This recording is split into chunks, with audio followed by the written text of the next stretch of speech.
Hey, have you ever wondered how much copper is inside a standard computer? Today we're going to take these EMIs off and we're going to determine how much copper is actually on them, and we're going to get a ratio of copper to iron.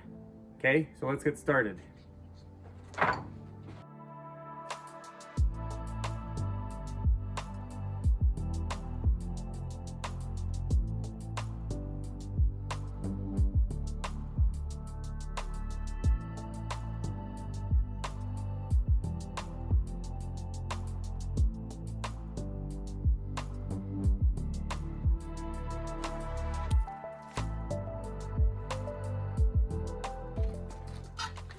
So why did we just do all that? Why did I sort out some really easy to melt copper and keep only these pieces? Well, the purpose today that I would like to figure out is about how many pounds of EMIs and these easy access copper, like there's these bars, here's one. There are these bars, these ferrous bars, these iron laced bars. How many pounds of this in general will I have to process to get, say a pound of copper? So today we're going to weigh all this, now that we've sorted it, and then we're going to crush them out with a hammer, because that's actually the easiest way for most of these, is you just hit it and it'll break up the rings or the bars that are in the center of these. These are all ferrous components, meaning that they're magnetic. They have iron in them. Iron is not the only thing that's magnetic, but when it comes to these components, that's all it's really going to be, is the iron inside these rings.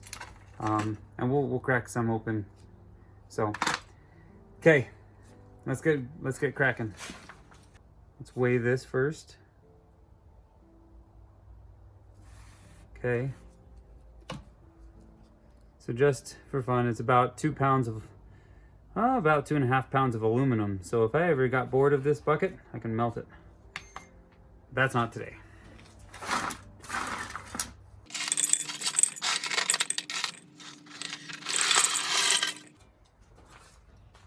So we've got about an ounce over 4.5 pounds. So about 4.5 pounds of material. Let's look at that in grams, because that'll be the most accurate. So 2 kilograms and 68 grams. Okay, so let's see how much of this material is copper and how much of it's either plastic, the tape, or more importantly, the iron-based frames on some of these things.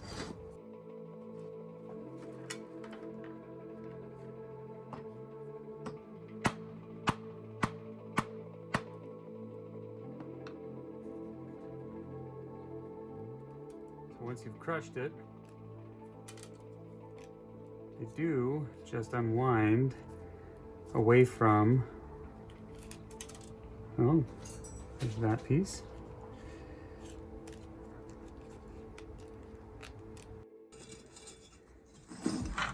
Okay, so I've been doing quite a few, and after I turned off the camera, I remembered that I found a shortcut to doing these, and so I needed to revise what I said, or at least how I was doing it. So crushing the rings is correct, but I was pounding them this way, and I forgot that the easiest way to break the ring is to turn it up on end. If you turn it up on end, then the weight will definitely crush the ring, usually in one strike. And that's all you needed to do. And I don't know why I was so obsessed with showing you the flat smack approach. If the ring doesn't want to separate right away, sometimes I grab my pliers and I just start pulling those wires off the rings. Also, don't be afraid. I mean, unless you want them to be one continuous piece, don't be afraid to cut them. As you cut them, they'll have a little bit more flexibility, which will allow you to start to twist and unwind them, if you twist the correct direction anyway. as you twist them, it will loosen its grip on these little ceramic pieces. It makes it so much easier to get everything undone. So yeah, I had to correct myself. What was probably still a functional way to do it was just not as practical as putting them up on end and coming down on them, crushing the rings in half or better into 3 or 4 pieces. But then yeah, you use your pliers and they'll come undone. You just need to twist them undone a little bit. Anyway, I'll finish this one, but then I'll turn the video back on for after everything else is processed. But yeah, silly me, I can't believe I didn't remember that right off. I don't do this very often. It's not as much copper for your amount of time as copper pipes, for example, or wires. So, okay. But that'll speed us up just a bit, and we'll check back in when I got all this done.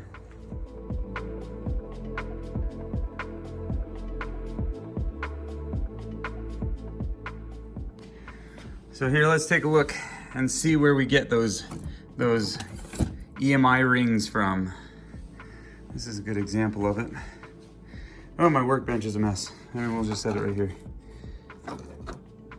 But you can see them. This is a power supply to an old computer. But this one, just to give it perspective of my thumb on it, I mean, it's almost as wide as my thumb, and it's about 1.5 to 2 inches tall. I mean, that is a nice sized ring. And there's another one, much smaller. And then there's 2 more underneath and a 3rd one here. But then there's 2 more in these little jackets. They've got these like rubber silicone jackets. So there's 1, 2, 3, 4, 5, 6, 7 of the ring variety. But if you take a closer look, right here is one of these posts. And see if there's another post. Yep, there's another post back under here. You can see them behind that blue wire. So 2 posts. You know what? I see 2 more posts. One is right down there. It's hard to see on the camera, but you can see it right behind this kind of teal capacitor. He's just right at the tip of my finger there. And another one on this side. So, I mean, this is a pretty standard power supply. And you've got so many of these EMIs. And then these rings, these posts. And then just looking down at this, there's 2 aluminum heat sinks, and I see 2 transformers. All right, so it's the next day, and these guys are a pain in the neck to get out. Once you get them open, there's a post still, and there's just a small amount of copper. And these, I'm not sure what the ceramic, the box that this is made from, some ceramic I think, but they were a lot of energy just to crack open, and I still had a lot of energy left to put towards it to get these copper wires liberated from the posts. So, to be honest, I'm not interested in doing these right now. So, we're gonna weigh these and subtract it from the total weight. So they're 4 ounces or 126 grams. So we'll take 126 grams off. We've got all of our copper from that, from all the pieces that we've torn apart. And we're gonna dump this right into that pot. So let's zero you out, see how much copper we've got.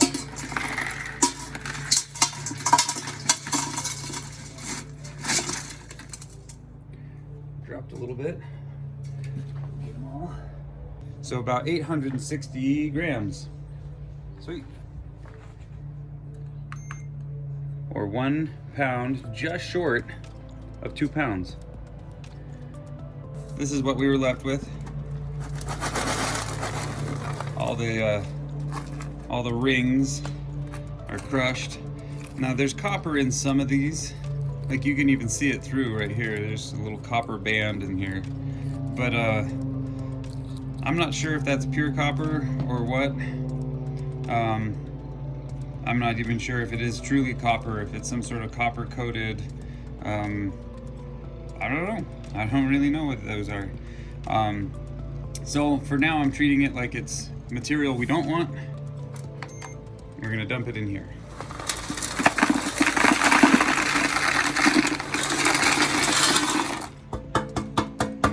So 1 pound, oh no, this is kilograms still, sorry. So 1 kilogram and 64 grams, 2 pounds and 5 ounces.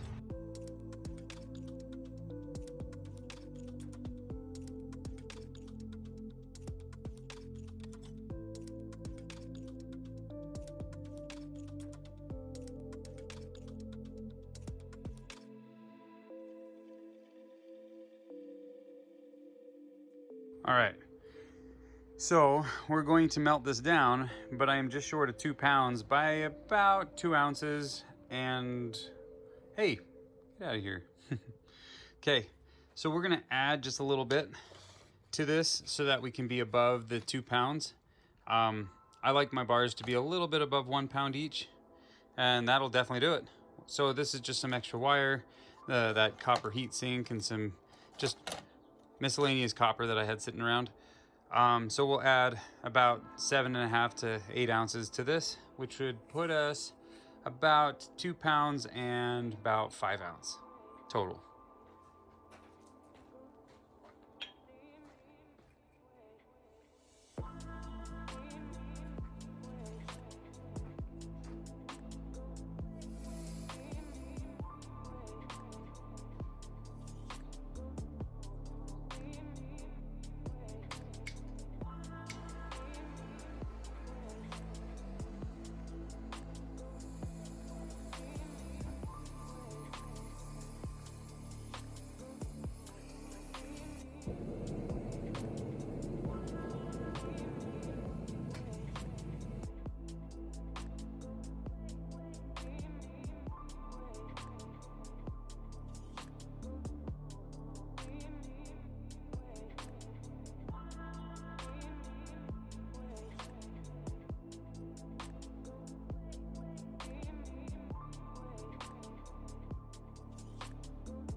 Okay, so we estimated about 2 pounds, 5 ounces for these two together. Let's see how close we were. Oh, about 2 pounds even. There's still a little bit of copper still in the crucible, and I did clean off some of that slag. And to be honest, it was an estimate anyway, so 2 pounds with that extra stuff added. So fun stuff. So we ended up with about 2 pounds when we added a few extra ounces to it, but 2 pounds. So I guess to summarize, the goal today was to figure out how many ounces or pounds, or what was the ratio of copper to the rest of the debris that we were gonna discard when we have a certain weight of EMIs or other copper components from power supplies and motherboards and etc. The numbers that I came up with were just about 45% of your total weight will be copper, and the other 55% will end up being iron and plastic and whatever else is in there. So I'll keep an eye on this as I do more. So the batch that we did this time was about 45% copper. I think for a future video, I will do the exact amount of weight coming out of each machine, and I'll keep track of that, and I'll report back as to about how much to expect, how much weight to expect on EMIs specifically in your computer, in a standard desktop machine. Again, remember we had about 7, I think it was, or 8 EMIs in a power supply alone. And on the motherboard, some motherboards have about 3 or 4. Now they're going to be a much smaller amount of copper because they don't have as many windings on them, but you'll have about 10 in a standard desktop. Laptops won't have very many at all, so laptops, they're not going to have EMIs. They route their power and they clean their power in a different way. They still use the coils, but they put them inside these little chips and they put those on the motherboard. So laptops, whole nother story.